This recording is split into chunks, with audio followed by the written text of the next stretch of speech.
जानेवारी प्रजासत्ताक दिनाच्या निमित्त आपण सर्वजण एकत्र जमलेलो आहोत। सह्याद्रीच्या कडेकपारी उगम पावणारी कृष्णा, कोयना, गोदावरी महाराष्ट्राची जलवाहिनी होऊन सर्वत्र सुख समृद्धी पसरवून या महाराष्ट्राच्या आर्थिक प्रगतीमध्ये आपलं मोलाचं योगदान देत आहेत। अगदी त्याचप्रमाणे शिक्षणाच्या या भव्य डोंगरात उगम पावणारे जय सोमनाथ महाविद्यालय आपल्याकडल्या ज्ञानदानाच्या माध्यमातून या परिसरातील विद्यार्थ्यांच्या आयुष्यामध्ये आमूलाग्र बदल घडवण्यासाठी आपलं मोलाचं योगदान देत आहेत। अशा या ज्ञानपुष्पाच्या वतीने प्रथमतः उपस्थित सर्व विद्यार्थी व सर्व पालकांचे सहर्ष स्वागत। आज 26 जानेवारी निमित्त आपण एकत्र जमलेलो आहोत। आपल्या भारत देशाला सोन्याची चिडिया म्हणून एकेकाळी संबोधलं जात होतं।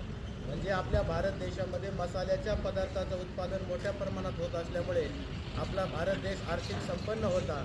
परंतु या आर्थिक संपन्न देशावर इंग्रजांची नजर पडली आणि तो व्यापार करण्यासाठी आलेल्या इंग्रजांनी या ठिकाणी राज्यकर्ते बनले आणि जवळपास आपल्या देशावर 150 वर्ष त्यांनी राज्य केलं आणि आपल्या या भारत देशाला आर्थिक संपन्न देऊन दरिद्रेकडे लोटलं आणि सर्व देश त्या ठिकाणी गुलामगिरीमध्ये बांधला गेला।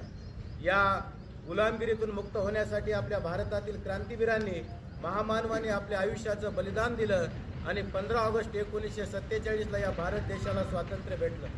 भारत देश स्वतंत्र झाला, परंतु हा स्वतंत्र देश कशा पद्धतीने चालला पाहिजे, या देशाचं शासन कसं असलं पाहिजे, इथले राज्यकर्ता कोण नेमला पाहिजे, इथल्या नागरिकांना कोणकोणत्या सुविधा दिल्या पाहिजे आणि नागरिकांचं सुद्धा आपल्या देशाप्रती कोणतं कर्तव्य असलं पाहिजे, या सर्व गोष्टींना त्या ठिकाणी आवश्यकता वाटल्याने म्हणजे आपल्या भारत देशाला एक स्वतंत्र राज्य घटनेची त्या ठिकाणी आवश्यकता निर्माण झाली। म्हणून 15 ऑगस्ट 1947 जो देश स्वातंत्र्य झाल्याच्या नंतर पहिल्यांदा एक संविधान सभा त्या ठिकाणी निर्माण केली। त्या संविधान सभेमध्ये जवळपास देशातील 300 सदस्यांचा समावेश केला गेला आणि त्यांच्यावर एक जिम्मेदारी नेमली की हा भारत देश या ठिकाणी यापुढे कोणत्या पद्धतीने वाटचाल करेल याबाबत आपण काहीतरी कार्यवाही केली पाहिजे। या संविधान सभेमध्ये डॉक्टर बाबासाहेब आंबेडकर यांचा पण समावेश होता आणि डॉक्टर बाबासाहेब आंबेडकर यांच्या अध्यक्षतेखाली एक गाभा समिती म्हणजेच मसुदा समिती स्थापन केली आणि या मसुदा समितीचं अंतिम ध्येय होतं की या स्वतंत्र भारताला एक स्वतंत्र राज्य घटना निर्माण केली पाहिजे। ह्या भारतामध्ये असंख्य प्रांत होते, असंख्य जाती धर्माचे लोक राहत होते आणि असंख्य भाषा बोलल्या जात होत्या। या सर्वांना कुठंतरी एक केलं पाहिजे। शेतकऱ्यांनी आपल्या देशाच्या भौगोलिक राजकीय परिस्थितीचा अभ्यास केला। एवढंच नव्हे तर बाहेर देशात जाऊन तिथल्या राज्यघटनेचा अभ्यास करून 2 वर्ष 11 महिने आणि 17 दिवसाच्या अथक परिश्रमानंतर या ठिकाणी भारताला एक स्वतंत्र राज्यघटना निर्माण केली। जी राज्यघटना 24 नोव्हेंबर 1949ला बाबासाहेब आंबेडकरांनी आपले तत्कालीन राष्ट्रपती राजेंद्र प्रसाद यांच्या हातामध्ये सुपूर्द केली। परंतु नंतर ही घटना त्या ठिकाणी 26 जानेवारी 1950ला आपली लागू झाली। म्हणून त्या दिवसापासून 26 जानेवारी हा दिवस आपण प्रजासत्ताक दिन याचा अर्थ असा आहे की हे राज्य जनतेच्या हातामध्ये गेलेलं आहे। हा दिन आपण साजरा करीत आहोत। विद्यार्थी मित्रांनो, आपल्या शाळेमध्ये त्या ठिकाणी विविध राजकीय सण उत्सव साजरे केले जातात, विविध महामानवांच्या जयंत्या साजऱ्या केल्या जातात।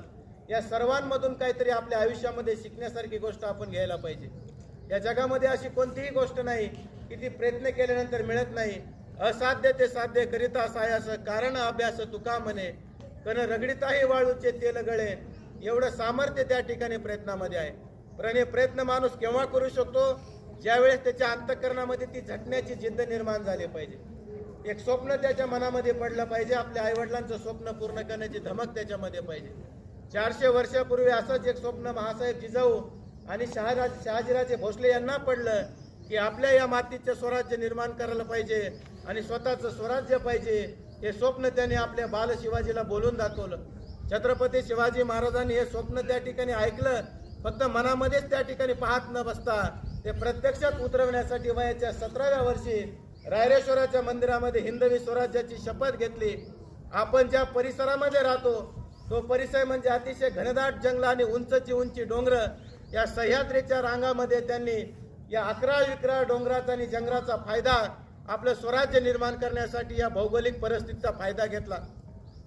आपल्या सोबत अस्तित्वात असलेल्या मावळ्यांना म्हणजे बालमित्रांना, या शेतकऱ्यांच्या बलदंड पोरांना त्यामध्ये सैन्यामध्ये भरती करून घेतलं आणि सूक्ष्म असं बारीक नियोजन करून ह्या हिंदवी स्वराज्याची स्थापना केली, या आईवडिलांचं स्वप्न पूर्ण करण्यासाठी। आज समोर बसलेल्या विद्यार्थ्यांना सुद्धा माहीत असेल तुमच्याविषयी तुमचे आईवडील काही ना काहीतरी स्वप्न पाहत असतील। स्वप्न छोटे मोठे असतील त्यावेळेची परिस्थिती वेगळी, आजची परिस्थिती वेगळी आहे. स्वप्न साधं असेल की माझा मुलगा निर्व्यसनी राहायला पाहिजे, स्वप्न साधं असेल की माझ्या मुलांना आणि मुलींना शिक्षण घेऊन उच्च अधिकारी, वकील, डॉक्टर, इंजिनियर किंवा एक व्यक्ती निर्माण झाला पाहिजे, एक व्यावसायिक निर्माण झाला पाहिजे. म्हणजे आपण शिक्षण घेत असताना आपल्या आईवडिलांनी पाहिलेलं स्वप्न सदैव आपल्या डोळ्यासमोर ठेवायचं. जीवनाची सुरुवात केल्यानंतर रात्रीच्या शेवटपर्यंत आईवडिलांचा चेहरा डोळ्यासमोर ठेवायचा.